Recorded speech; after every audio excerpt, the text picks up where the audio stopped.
പണ്ട് ഞാൻ സ്കൂളിലൊക്കെ പഠിക്കുന്ന സമയത്ത് എനിക്ക് ഗിഫ്റ്റ് കിട്ടുന്നതും അങ്ങോട്ട് കൊടുക്കുന്നതൊക്കെ ഭയങ്കര ഇഷ്ടമായിരുന്നു കേട്ടോ. അന്നൊക്കെ നമ്മൾ ഈ പേപ്പേഴ്സൊക്കെ വെച്ചിട്ട് തന്നെയല്ലേ ഗിഫ്റ്റൊക്കെ ഉണ്ടാക്കാറ്. അധികവും ഗ്രീറ്റിംഗ് കാർഡ്സ് ഒക്കെയാണ് ഉണ്ടാക്കിയിട്ടുണ്ടായിരുന്നത്. ഇപ്പോൾ ഞാൻ പിൻട്രസ്റ്റിൽ ഒരു സംഭവം കണ്ടപ്പോൾ എനിക്ക് അന്നത്തെ ആ കാലവും ആ കാർഡ് ഉണ്ടാക്കിയിരുന്നതൊക്കെ ഓർമ്മ വന്നിട്ടുണ്ടായിരുന്നു. അപ്പോൾ ഞാൻ വിചാരിച്ചു ഇന്ന് ഈ ക്രാഫ്റ്റ് ചെയ്ത് നോക്കാം. അന്നൊക്കെ ഒരുപാട് ബെസ്റ്റ് ഫ്രണ്ട്സ് ഉണ്ടായിരുന്നു കേട്ടോ. ഇന്നൊക്കെ അത് കുറഞ്ഞു പോയി. പിന്നെ കാലം മാറുന്നതോറും ആൾക്കാരുടെ കോലം മാറുമെന്നാണല്ലോ. പക്ഷേ ഇപ്പോൾ എൻ്റെ കൂടെയുള്ള ഫ്രണ്ട്സൊക്കെ അടിപൊളിയാണ് കേട്ടോ. അപ്പോൾ ഞാൻ വിചാരിച്ചിട്ടുണ്ടായിരുന്നു ഈ കാർഡ് കണ്ടപ്പോൾ ഒന്ന് വെറുതെ ഉണ്ടാക്കി നോക്കാം. ഈ കാർഡിലൊരു സൂത്രം ഒളിഞ്ഞിരിക്കുന്നുണ്ട് കേട്ടോ. ഇങ്ങനെ 2 പാർട്ടായിട്ടാണ് കാർഡ് ഉണ്ടാക്കിയെടുക്കേണ്ടത്. പിന്നെ അതിനുള്ളിൽ വെക്കാൻ ഒരു ട്രാൻസ്പെറൻറ്റ് ഷീറ്റ് വേണം, ഒരു പിക്ചർ വരച്ചെടുക്കണം. വരച്ചെടുത്തത് പ്രിൻ്റ് എടുത്തതായാലും കുഴപ്പമില്ല. ഇത് ഞാൻ നോക്കി വരച്ചിട്ടുണ്ടായിരുന്നു കേട്ടോ. എന്നിട്ട് ആ ചിത്രത്തിൻ്റെ മേലെ ഈ ട്രാൻസ്പെറൻറ്റ് ഷീറ്റ് വെച്ചിട്ട് അതിങ്ങനെ വരച്ചെടുക്കട്ടോ. ഫുള്ളായിട്ട് വരച്ചെടുക്കണം. ജസ്റ്റ് ആ ഫോട്ടോ മാത്രം വരച്ചെടുക്കട്ടോ. ഷെയ്ഡൊന്നും ചെയ്യേണ്ട ആവശ്യമില്ല. അങ്ങനെ പിന്നെ ഇത് രണ്ടും കൂടി ഈ പേപ്പർ വെച്ചിട്ട് ഒട്ടിച്ച് കൊടുക്കണം. അതുപോലെ മേൽഭാഗത്ത് ഒട്ടിച്ച് കൊടുത്തിട്ട് ഇങ്ങനെ 2 ആക്കി എടുക്കണം കേട്ടോ.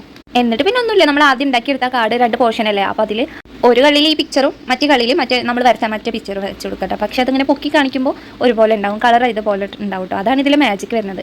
അപ്പോൾ ഞാൻ ഈ ചിത്രമായിരുന്നു വരച്ചിട്ടുണ്ടായിരുന്നു. പിന്നെ കുറച്ച് ഞാൻ ഭംഗി കൂട്ടാൻ വേണ്ടിയിട്ട് എക്സ്ട്രാ കുറച്ച് സ്റ്റിക്കേഴ്സൊക്കെ ഒട്ടിച്ച് കൊടുത്തിട്ടുണ്ടായിരുന്നു കേട്ടോ. അപ്പോൾ നമ്മുടെ കാർഡ് ഇവിടെ റെഡി ആയിട്ടുണ്ട്. അപ്പോൾ നിങ്ങൾക്ക് ഇഷ്ടമായിട്ടുണ്ടെങ്കിൽ ഉണ്ടാക്കി നോക്കട്ടെ. ചെറിയ കുട്ടികളൊക്കെ ഉണ്ടെങ്കിൽ ഫ്രണ്ട്സിനൊക്കെ ഗിഫ്റ്റ് കൊടുക്കാം കേട്ടോ ഉണ്ടാക്കി നോക്കിയിട്ട്. അപ്പോൾ വീഡിയോ ഇഷ്ടമായിട്ടുണ്ടെങ്കിൽ ലൈക്ക് ചെയ്യുക, ഷെയർ ചെയ്യുക, സബ്സ്ക്രൈബ് ചെയ്യുക, കമൻറ്റ് ചെയ്യുക.